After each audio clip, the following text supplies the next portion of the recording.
Last year I was focused on this story about manna from Exodus 16. God, He provides bread for the hungry Israelites as they're sojourning out of Egypt and into the wilderness. And there's this interesting correlation with that story and Jesus' words in John chapter 6. Jesus has miraculously just fed the 5,000 with a few loaves of bread and some fish. And those same people, they come flocking to Him, looking for bread. But this time, Jesus isn't concerned about physically feeding them as much as He is spiritually. In John chapter 6, starting in verse 32, Jesus says, "I tell you the solemn truth.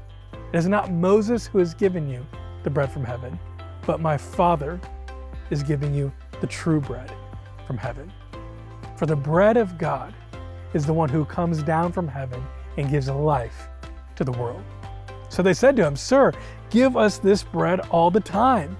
And Jesus said to them, "I am the bread of life. The one who comes to me will never go hungry, but the one who believes in me will never be thirsty."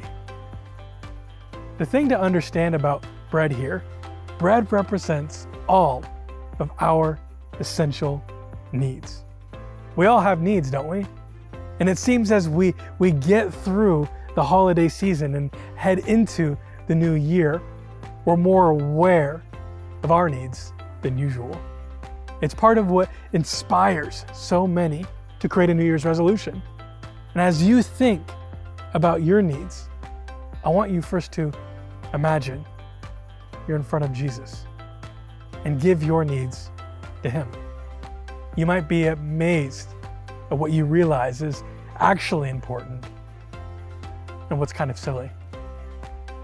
And this is what keeping our eyes on Jesus, the bread of life, does though. We keep our eyes fixed on Jesus, and everything else in our lives falls rightly in its place.